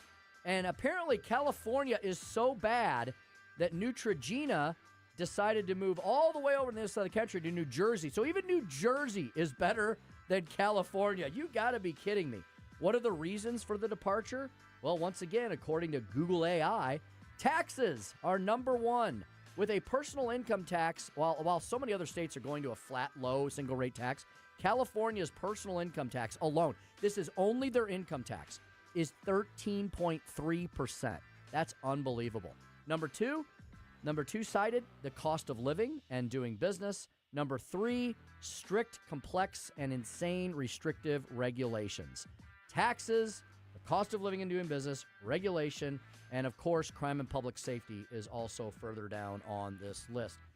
California, we should be dreaming of it, but most Americans are dreaming no more. California just simply can't stop the stupid. And that's the Speaker's Stump Speech for today. In-N-Out Burger is a shocker. In-N-Out Burger is an institution in California. That's like Whataburger moving out of Texas and moving somewhere else. That I didn't hear about In-N-Out Burger. Yeah, it's like, you're right, its identity is California. Exactly. I mean, when you go out to California, you have to go to In-N-Out Burger. It'd be like Disney World saying we're going to leave Florida, you know? I mean, I don't know where they would go, but they're not going to California. Everybody's leaving California, and it's because of liberal progressive policies on steroids. Mm-hmm. When we come back, we'll speak with Patrick Tuohey. Senator Adam Schnelting, member of the Freedom Caucus, he has proposed a very innovative idea. It'll take a long time for it to transpire, but long term, we're talking maybe our kids or grandkids could benefit from a sovereign investment fund that could possibly eliminate all state taxes. And what about this debate about data centers? We'll break all that down with Patrick Tuohey of the Show Me Institute next on the Tim Jones and Chris Arps Show. 1019 94.1 News Talk STL.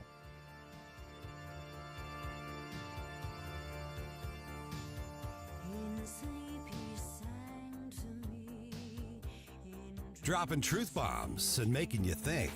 It's the Tim Jones and Chris Arps Show.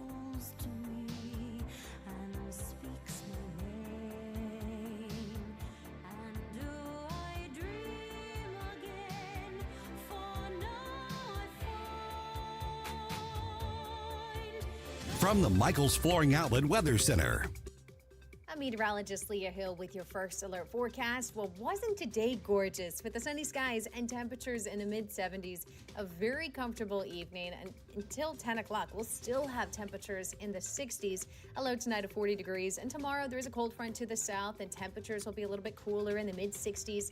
An isolated chance of a spot shower, and then keep an eye on Sunday. Still can't rule out some wintry mix, but our temperatures are above freezing, so impacts are limited. With your first alert forecast, I'm meteorologist Leah Hill. Hey folks, it's Jamie Allman here for the Walner home selling team of Berkshire Hathaway. I love this team so much, and Rodney and Jen love the team so much, I became a member. So now I'm an agent with the Walner home selling team of Berkshire Hathaway, and I can tell you, as a matter of fact, that we're going to get you into a home really super easily and with the lowest cost you're ever going to find, and make sure we find you that dream home. We're also going to list your home and get the top dollar for your home. I'm telling you, Rodney and Jen love this business. You can tell it is infectious, and I'm so happy to be a real estate agent there with them. 314-810-SOLD, 314-810-SOLD. Whether you are buying your home or selling your home, I'm telling you what, the costs are going to be absolutely totally minimal, but the professionalism and getting the job done for you is going to be 100%.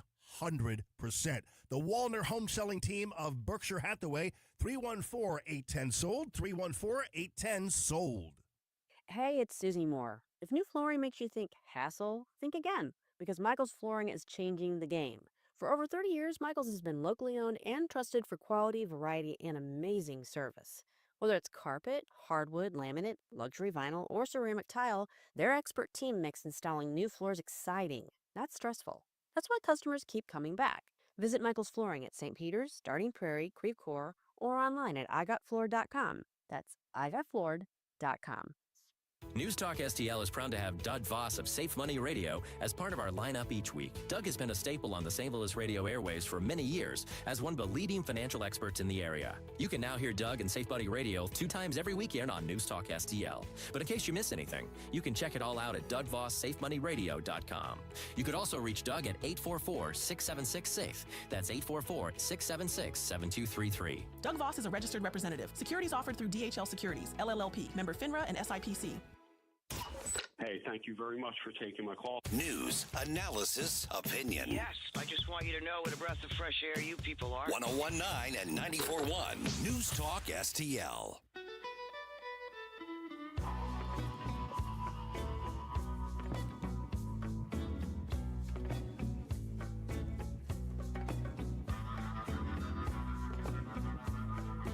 You're listening to Tim Jones and Chris Arps.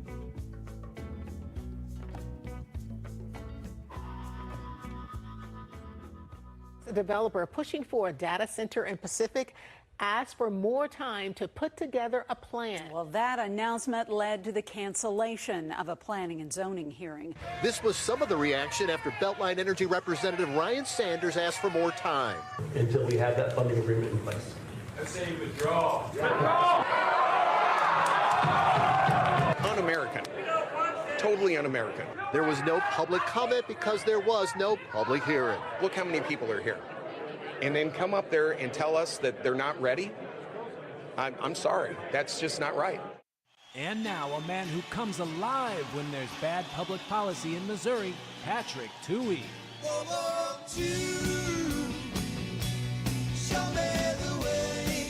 Show Me Institute Senior Fellow Patrick Tuohey joining us now. Patrick, I don't know that I blame the guy. He doesn't want to get yelled and screamed at for trying to make people's lives better. But, what do I know about data centers? What say you? Yeah. Well, look, if he wasn't ready to discuss it, I totally get it. He should have been. But if he wasn't, there's no reason to hold a meeting. It sounded like the angry mob was not going to be denied their chance to be an angry mob. Mm-hmm. Indeed. Patrick, it seems like this data center controversy is similar to the 70s when citizens didn't want nuclear power plants in their backyard. There's a lot of hysteria. But give us some facts about data centers. Should these folks be as upset and worried as they are? Gosh, you make a really interesting point because there is a lot of crossover with data centers and with energy. But maybe we can talk about that later. I've been interviewed a lot lately about data centers, certainly out here on the western side of the state. And a lot of times a reporter will ask me about environmental impact or square footage or zoning or things like that. None of those are things that bother me. Data centers are hugely in demand. A significant portion of your audience are relying on data centers to listen to us right now, anything on the internet. And so I think they are good things. We rely on them. We certainly create the demand that creates their need. My point is just these companies have buckets of money, tubs of money, large vats of money. They don't need taxpayers to subsidize the construction or the energy or the water needs of these plants. And so I say, states should welcome any new investment, but it should be private investment because it's not money that these guys need. It's not like they're scraping by and they need public help to build a data center. Really, what they need is regulation to get out of the way, to allow them to build the power they need. But I don't get all excited about environmental impacts. I guess the closest I would come is that if we, one of the biggest causes of innovation is money. You don't want to spend as much for a huge data center warehouse, perhaps. You don't want to spend all that money on concrete. You don't want to spend all that money on property tax. And so you look to save money, and that drives innovation. Can we build this smaller? Can we build it cheaper? If data centers pay the full freight of the energy they need, that causes them to innovate. And those are all good things. And we remove the need to innovate when we subsidize something publicly. So again, I have no problem with data centers. I just want to make sure it's the people who profit are the ones that are paying. Yeah, I absolutely agree with you there, Patrick, on all those points. I definitely understand the need for us as Americans to be building places that we can store our data on, safety, security, national security issues versus having the communist Chinese being the hosters of everything that we do and prepare and create. And totally agree with you on the fact that, there's big boys and big girls, big giant corporations behind these. They should definitely not get any tax breaks. On the positive side of the ledger, are you all at the Show Me Institute yet looking into this issue of whether or not once these facilities, if these facilities are put up and they get running, is there the opportunity there for property tax relief? I heard that might be a possibility long term. So I would, in fact, we were all talking about this at the Show Me Institute just the other day on a Zoom call, specifically about data centers. And, my colleague David Stokes that you have on often pointed out that, if a data center moves into a facility, oftentimes they will contribute so much in tax revenue to the local, to the local county or city that they could definitely offset, that county, that jurisdiction could afford to lower property tax rates for everyone. Now, those last two words are the most important, for everyone. Mm-hmm. I don't want to give a particular data center a break on property taxes, but look, if they come in and they have a huge financial impact, then by all means, let's lower the property tax rate for them and for everyone else. That's good, fair, small government rather than just, picking winners and losers. Patrick, there is a big debate, of course, going on in the legislature on phasing out the state income tax. State Senator Adam Schnelting has proposed an interesting idea to create an investment fund to eliminate all state taxes. One of the drawbacks, I think, is that this won't occur for 100 to 125 years. This is something that is going to have to come before the voters. Do you think voters will vote for something that helps people 100, 125 years in the future? No, I don't think voters care about things, 5 years in the future. Look, it's Friday night. I don't know that I care about what I'm going to be thinking tomorrow. So that is the part of this piece of legislation that I think I want to say makes it a waste of time to talk about. It's not that investing in the market is a bad idea. That's a wonderful thing, because if you look at returns over the last 100 years, it's great. I think the problem in this is the legislature, it's a sovereign wealth fund. Alaska has something like this, but of course they fund it through oil revenues that are generated outside government. Missouri doesn't have anything like that, not yet anyway. And so we would need to fund this through the general revenue. So we would have to set aside money each year to put into this. And as you guys pointed out, not be able to touch it for 100 years. At a time when the state is trying to deliver services while cutting the income tax, I don't think it's practical at all. So again, it's kind of a nice idea, but you guys follow the legislature as much as anyone. You absolutely know that putting money in a lockbox to sit there for 100 years, what legislator is going to vote for that when they could, in the short term, just give that money back to taxpayers or use it to, pay for roads and public safety and all the things that the state needs. So it's a novel idea. I always like when legislators are thinking out of the box. This is creative. I just can't imagine a scenario in which this works. The political question, right, is one that will have to be sold to the voters. But what about that concept in total of creating a fund? I don't think it requires a ton of money to get started. When you consider we have a $53 billion budget, I think it's like $250 million or something like that, to eliminate all taxes in the future. I mean, I was salivating when I heard this, Patrick. But putting aside the political hurdles here, is it a good idea? Is it something that we should think about doing, or no? It's okay. It's not a bad idea. If we had some sort of source of income that wasn't general revenue that we could put into this. So let's imagine, for example, let's create a way in the next few years where Missouri decides to really take advantage of our nuclear energy footprint here. And we decide, you know what, we're going to innovate. We're going to become, the next Texas. We can't generate oil, but we can generate nuclear power. And we're going to become a state that exports nuclear power. Now, maybe under those circumstances, we can say, all right, we're making so much money from nuclear power that we're going to take a percentage of it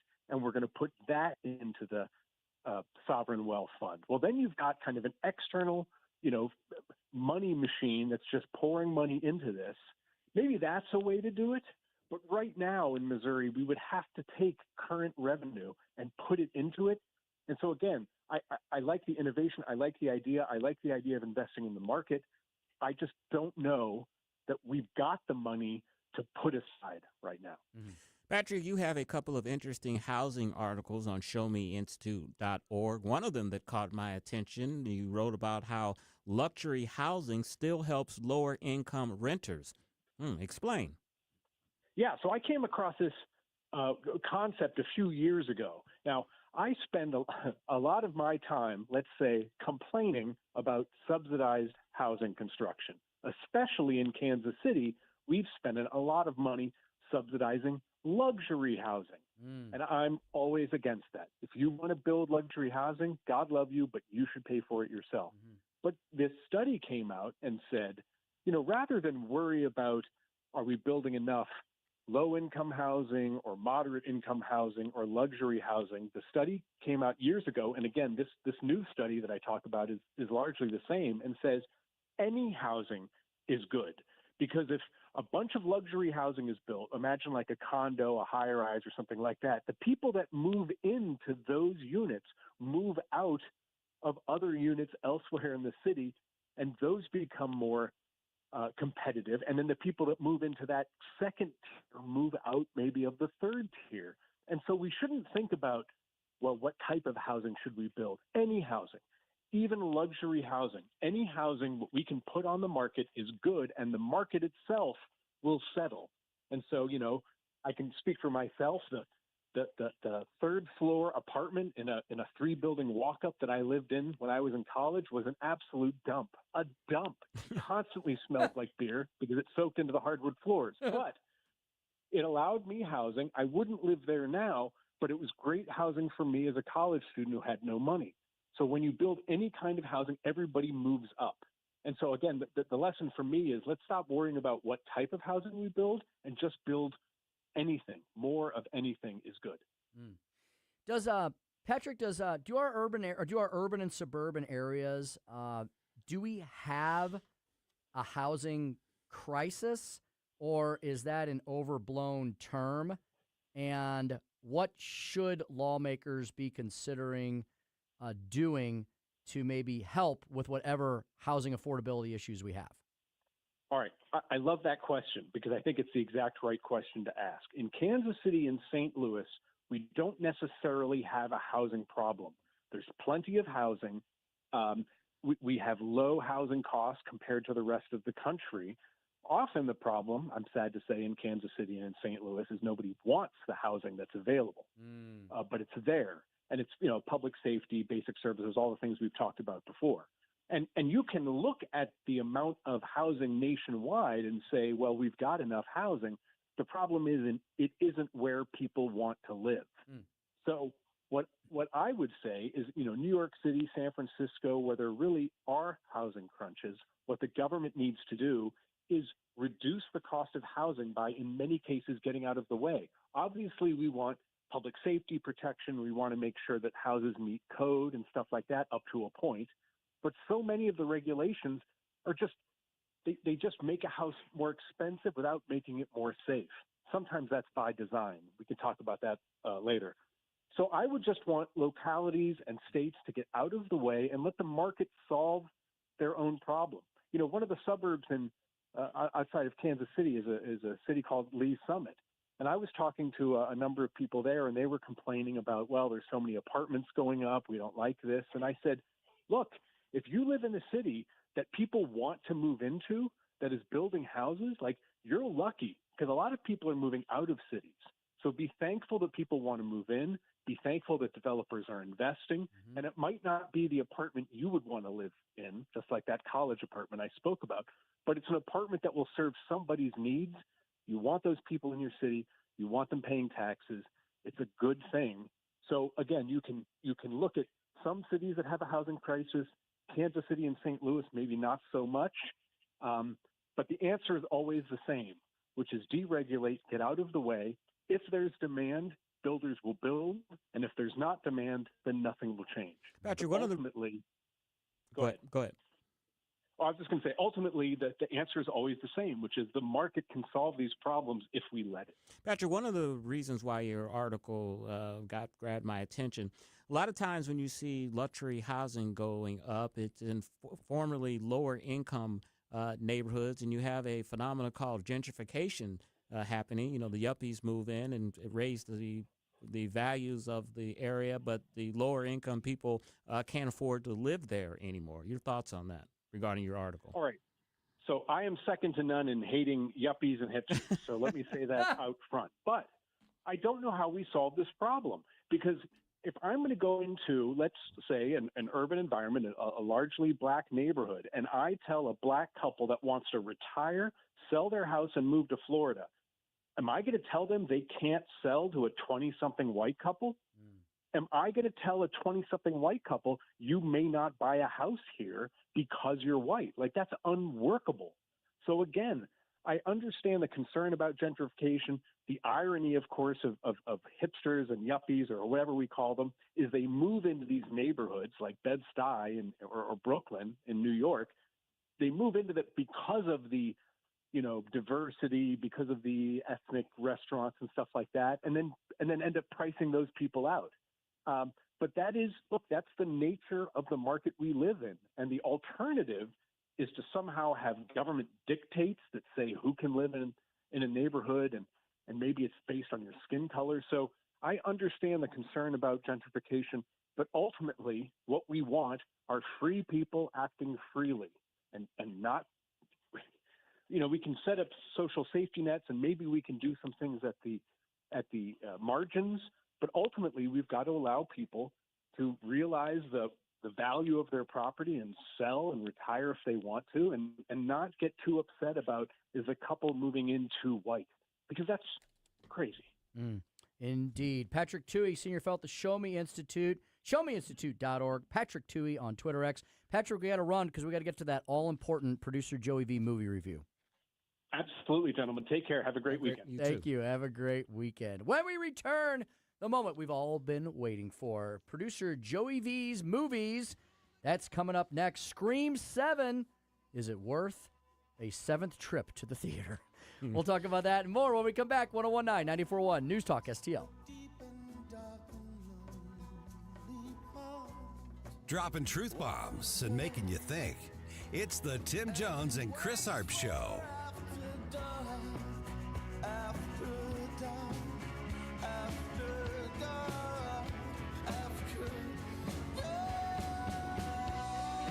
From the Michaels Flooring Outlet Weather Center. I'm meteorologist Leah Hill with your first alert forecast. Well, wasn't today gorgeous with the sunny skies and temperatures in the mid-70s? A very comfortable evening, and until 10 o'clock, we'll still have temperatures in the 60s. A low tonight of 40 degrees, and tomorrow there's a cold front to the south, and temperatures will be a little bit cooler in the mid-60s. An isolated chance of a spot shower, and then keep an eye on Sunday. Still can't rule out some wintry mix, but our temperatures are above freezing, so impacts are limited. With your first alert forecast, I'm meteorologist Leah Hill. I'm Dr. TJ, owner of the Institute of Natural Health, co-owner of Optimal Nutraceuticals, and the host of Wellness One. Wellness One is designed to cut through the nonsense and provide you common sense science-based information regarding health and wellness. On the show, we discuss topics like thyroid health, gut health, hormone optimization, and many others. Our show airs Saturdays at 10 a.m. and 2 p.m. and Sundays at 11 a.m. and 3 p.m. right here on Newstalk STL. And you can visit us at inhstl.com. That's inhstl.com. Chris Arps here, and after Becky and I leave church on Sunday, we head down the street to Capriotti's to grab a classic meatball sub. And of course, for dessert, I get a giant chocolate chip cookie. I love Capriotti's, and you will too. On Manchester at McKnight in Rock Hill. Are you a proud American?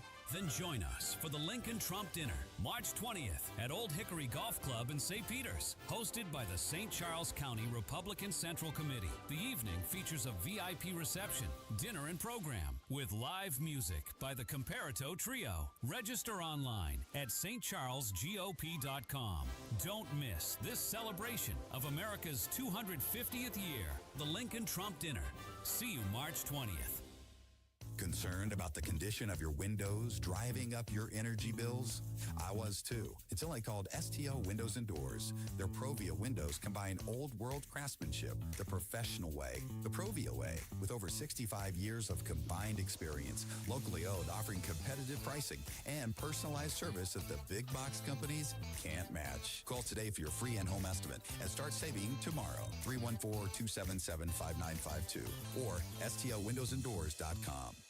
Hey, Columbo here for Rockwood Charcoal. Rockwood is made from 100% pure Missouri oak and hickory, so you're cooking with the best and supporting local industry and a local business all at once. There's over 100 area Rockwood retailers. Find yours at rockwoodcharcoal.com.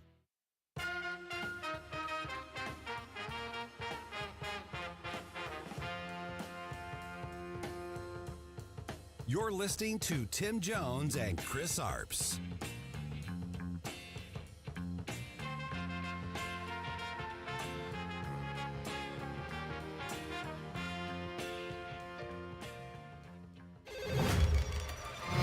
Hello? Hello, Sydney.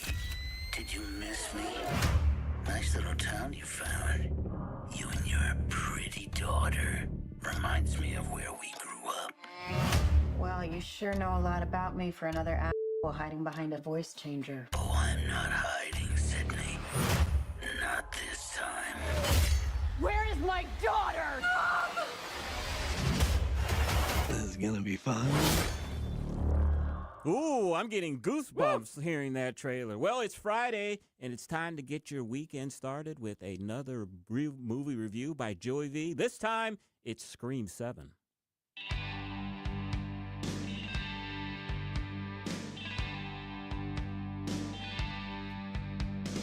Joey,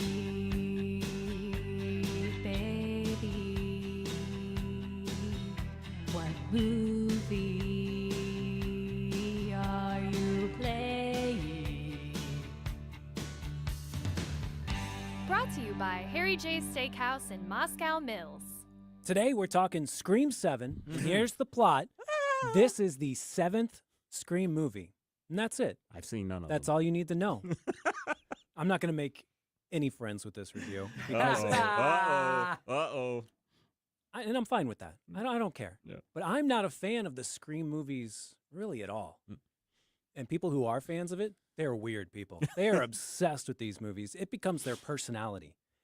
I had only seen the first Scream movie probably shortly after it came out on VHS. You know, it came out in 96, and the VHS would have came out in 97, and I probably That saw long it. ago? Wow. Yeah.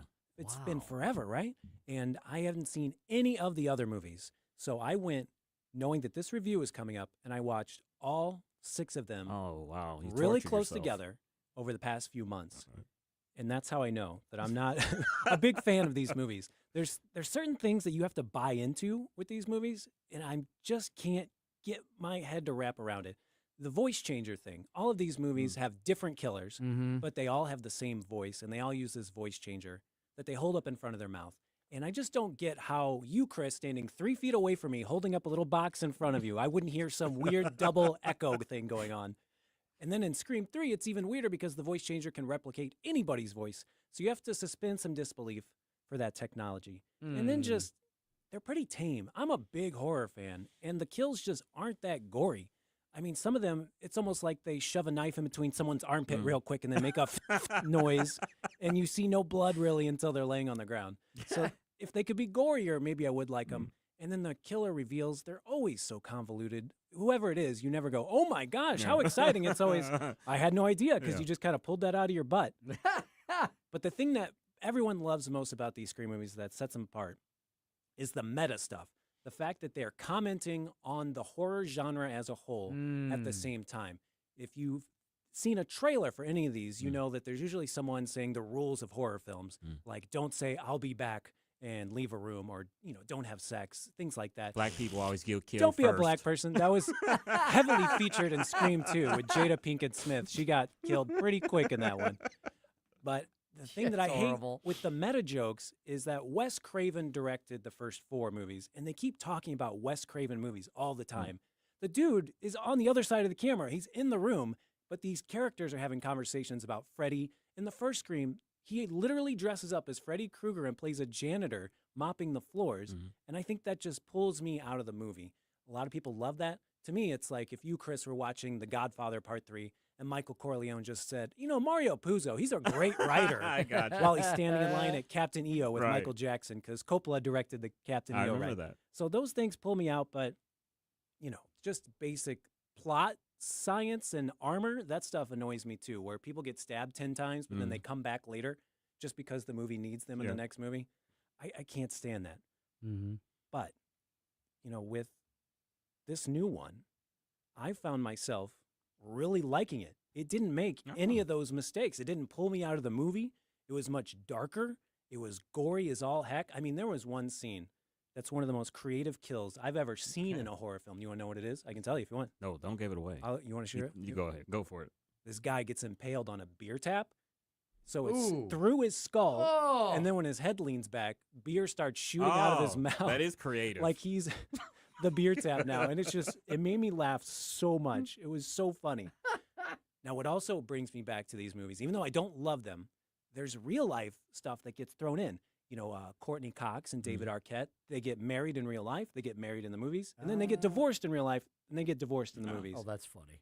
The craziest thing that's happened in these movies is that Harvey Weinstein goes The and infamous. rapes Rose McGowan in real life after the first Scream. And then in the third one, it's all about how these movie producers and directors rape young actresses. And Harvey's still a producer on that movie. His name is still brought to you by the Weinstein Company and Miramax. And then because of Me Too, Harvey Weinstein has to sell everything, loses the rights to Scream, and then it moves over to Paramount. So just those little things are so bizarre to me. And then, of course, with story within the story. Yeah, the story within the story that sets up this one is in Scream 6. One of the actresses, she comes out as pro-Palestine. She gets fired. Her friend quits. The director quits because of the death threats he's getting from the pro-Palestine supporters. And then they have to retool the entire plot. And I feel like the way they pivoted the movie actually made sense. Everything that was a callback to the other movies, everything that they do in this movie to throw away the script and start over still made sense to me. So I give it just props for that. Now, when you get to the end, the killer is still super convoluted and you don't really care and you don't feel anything in your stomach. But I really liked the journey to get there. So I say that this is actually the second best Scream in the entire series. I like this one. I give this a 3 out of 5 stars. Whoa, really? That's pretty 3 good. out of 5. Toasted raviolis. Rotten Tomatoes gives it 37 to 40%. That's not pretty good, is it? That's what's happening is that people who have grown up with these movies and watched them as they came out and then have nostalgia for them, they're thinking with these rose-colored glasses about how great those movies are. And this one doesn't hold up because it's different. Me, I watched them all right in a row, super close to each other, and I'm just saying facts. I think this one is just super well directed, but it's not as silly as the other ones. And I think that's what some of these huge Scream fans are hoping for. They wish it was sillier, but that's the stuff that would take me out of the movie in the first place. And speaking of the director, he's Kevin Williams. He was an original screenwriter on the first 3 of these. Does that make any difference? He's not writing it, he's directing it. You think that changed the movie some? He has been considered, this is literally what they call him, the godfather of the series. Even if he's not writing all of the scripts, he's always been there to help shepherd it and keep it on track. And so when the last director quit because of all the pro-Palestine protesters sending him death threats, they decided that Neve Campbell would kind of be in charge. She is the actress in the Scream movies, and she was left out of the last one, out of budget fights. So they backed the Brinks truck up to Neve Campbell, gave her $7 million, made her in charge of this. And she said, you know what? Let's bring back Kevin Williamson and make him the director of this movie. And I think it's in good hands because this guy has always known what he's wanted to do with the characters. I would say that because it's so subtle with its meta stuff, that's why the big fans of this series aren't loving it as much. It's really tying everything in a way that doesn't take you out of the movie. And if you hate AI is the thing that they're talking about in this movie. So if you're already tired of AI and you see that they're bringing that in, I can imagine a groan coming out of you where you go, oh, I can't believe that's how they're taking this. But to me, that makes sense. If you're a killer and you can fake people and send, fake FaceTime videos to people and demand death threats and ransom money and stuff, I think that's what a killer would do nowadays. 3 toasted Raz. So your last couple of movie reviews, you didn't particularly care for the movie, so we had an upgrade this week. Back, Scream 7, 3 toasted Raz. I watched one of your recommended movies finally this week. I watched Predator Badlands. Oh, wonderful. Is that on Hulu now, I think? It's on Hulu. I enjoyed it, and I thought it was entertaining. It had a lot of interesting aspects to it. Totally different storyline, like you said, Joey, from the previous ones. And I found myself wanting to know more of the story. So they set it up at the end for a sequel. I think that guy's going to get another movie as well, yeah. I know Chris doesn't like scary movies really that much. That's teeny bopper kind of movies. I think I've grown on. Now, I'll watch it at home on Hulu or that's something, what I but did. I don't know if I'll spend money that's what I did. to go there. Joey, I looked on our schedule. You already have your movie for next week. You want to preview that a little bit, what you'll be seeing and presenting us with? It's top secret, but all right, it might be The Bride. We don't know. That's the Christian Bale one where he plays Frankenstein. It sounds like it's going to be a weird movie. It could be awful. Yeah, we'll see if The Bride is any good. I'm always like, how many Frankenstein and Dracula movies can you make? I know, this one might be a comedy or something. I don't know. Okay, well, we'll find out next week. 3 toasted Raz for Scream 7, so that's something you can do this weekend. What you can do next is listen to Larry Connor's USA, the story behind the story, the vice president who was convicted of bribery. You've been listening to the Tim Jones and Chris Arps Show on 101.9, 94.1 News Talk STL. Drive safe and have a great weekend. Hungry for the best steak you'll ever have? Head to the heart of Moscow Mills and discover Harry J's, a local landmark and family-owned steakhouse, serving up excellence since '98. From mouth-watering appetizers to decadent desserts, Harry J's has something for everyone. Enjoy our extensive bar selection while soaking in our friendly family atmosphere. Whether